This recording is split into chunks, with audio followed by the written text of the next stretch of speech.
नमस्कार दोस्तों, मैं doctor Buddhi Prakash Sharma, director Cosmo hair plastic surgery super speciality and hair transplant centre. दोस्तों, दीपावली का त्यौहार आ रहा है और आप सभी लोगों को दीपावली की हार्दिक शुभकामनाएं। दीपावली दीपों का त्यौहार है, इसको हर्षोल्लास से मनाओ। खूब अच्छे तरीके से अपने दोस्तों, परिजनों सबके साथ आप खुलकर मनाओ।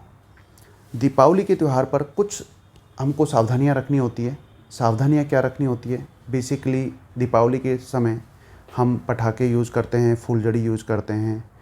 तो जो भी चीज़ें यूज़ करते हैं या दीप अपन जलाते हैं, तो उस टाइम बच्चों में, महिलाओं में कई बार ये घटनाएं होती है जिसमें कि बच्चे अपने हाथ से पटाखे जलाते हैं तो जल जाते हैं और कई गंभीर चोटें लग जाती है जलने की वजह से।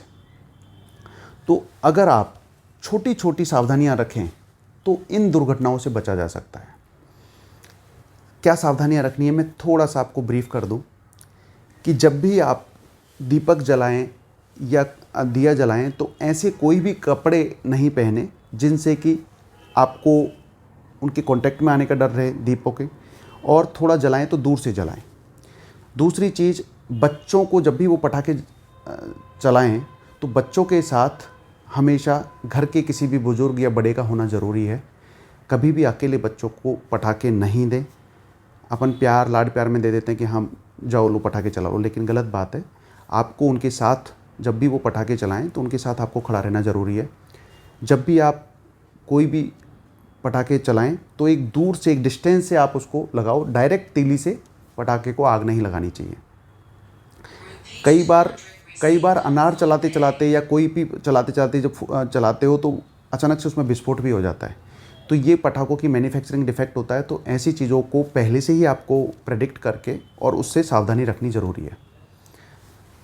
ठीक है, सारी सावधानियां रखने के बाद भी अगर कोई भी जल जाता है तो कुछ बेसिक मैं आपको उपचार और ट्रीटमेंट जो आप घर पे ही कर सकते हो, और कब आपको डॉक्टर से सलाह लेनी चाहिए, कब आपको प्लास्टिक सर्जन से सलाह लेनी चाहिए, मैं आपको थोड़ा सा ब्रीफ कर दूँ।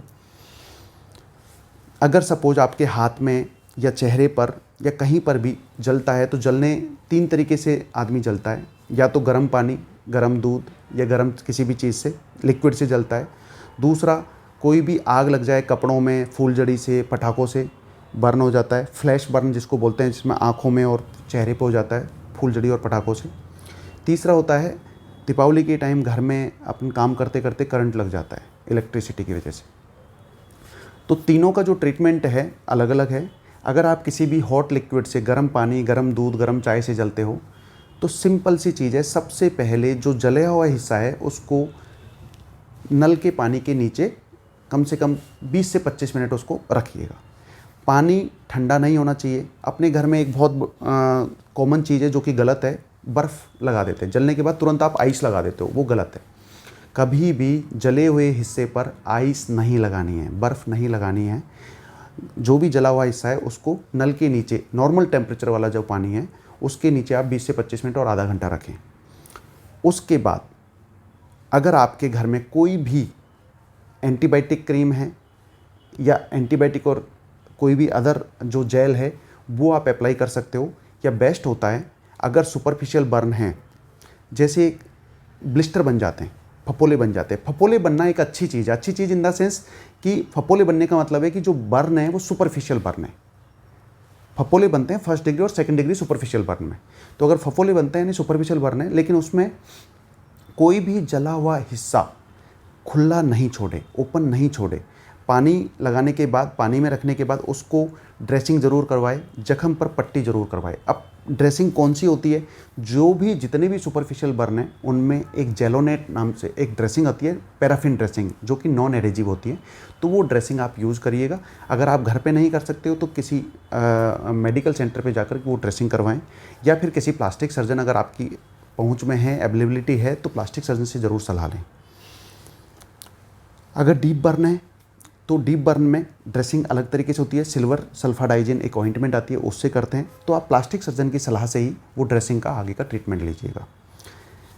सेकंड, जो फायर की वजह से बर्न है, जैसे आपके फ्लैश बर्न हो गया आंखों पे, तो वही नॉर्मल टेम्परेचर वाला पानी है, उससे 20 से 25 मिनट तक वॉश करिएगा। अगर आपको लग रहा है आंखों से दिखने में कोई दिक्कत है तो इमीडिएटली ऑफ्थेल्मोलॉजिस्ट से आप सलाह लें। घर पर खुद कोई भी ट्रीटमेंट नहीं करें। आप ज़्यादा से ज़्यादा जहाँ भी जना सुपरफिशियल अगर बर्न है तो प्योर नारियल का तेल लगा सकते हैं, लेकिन फिर भी प्लास्टिक सर्जन या चिकित्सक की सलाह से लें। तीसरा, इलेक्ट्रिसिटी बर्न, जो भी करंट की वजह से घर में आप काम कर रहे हो तो उसमें अगर कोई जलता है तो सबसे इम्पोर्टेंट चीज़ है, अगर कोई भी इलेक्ट्रिसिटी बर्न होता है तो सबसे पहले लाइट स्विच ऑफ करिएगा। जो भी मेन पावर कनेक्शन है उसको इमीडिएटली स्विच ऑफ करिएगा, उसके बाद आप टच कर रहे हो, ठीक है। स्विच ऑफ करने के बाद पेशेंट को अगर आपको लगता है बेहोश है या कुछ है तो आप थोड़ी देर उसका CPR बोलते हैं जिसको, आप थंपिंग कर सकते हो कार्डियक वाले हिस्से पे, हार्ट वाले हिस्से पे। और अगर आपको लगता है तो इमीडिएटली कोई भी जो नियरेस्ट मेडिकल सेंटर है वहाँ पे इमरजेंसी में तुरंत इलाज करवाओ, उनको ले जाना चाहिए।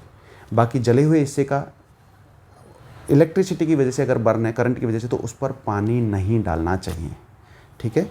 उसको उसका ट्रीटमेंट वही ड्रेसिंग है, और उसको बेस्ट ये रहता है प्लास्टिक सर्जन की सलाह के बिना आप कोई भी चीज़ यूज़ नहीं करें। दोस्तों, ये सारी चीज़ें है कि जो हम अगर सावधानियां रखें और उसका उचित समय पर इलाज लें तो हमारे त्यौहार में जो रौनक है वो बनी रहेगी, त्यौहार में कोई बाधा नहीं आएगी। इम्पोर्टेंट चीज़ जो है वो सावधानी रखोगे तो ये चीज़ें घटित नहीं होगी। और सावधानी रखने का सबसे अच्छा तरीका है, कभी भी बच्चों को इंडिपेंडेंटली पटाखे नहीं चलाने दें। बच्चों के साथ एक बुज़ुर्ग का या बड़े का होना ज़रूरी है, दूर से जलाएं। और मैं आपको एक बहुत अच्छी सलाह दूंगा, चश्मा पहन के चलाएं पटाखे। और बड़े बुज़ुर्गों को इस समय मास्क लगाना ज़रूरी है। मास्क 2 फ़ायदे करेगा, एक तो कोरोना का प्रिवेंशन तो है ही, जो कि गवर्नमेंट की गाइडलाइन है उसके हिसाब से। दूसरा, पॉल्यूशन से भी आपको बचाएगा। जो भी अस्थमेटिक पेशेंट हैं उनको मास्क पहनना ज़रूरी है। तो दोस्तों, आप सभी को कॉस्मो हेयर की तरफ से, मेरी तरफ से दीपावली की बहुत बहुत शुभकामनाएं, हार्दिक शुभकामनाएं। दीपों का त्यौहार है, इसको हर्षोल्लास से मनाओ, अपने सगे संबंधी परिवार के साथ, दोस्तों के साथ खुलकर मनाओ। धन्यवाद। जय हिंद।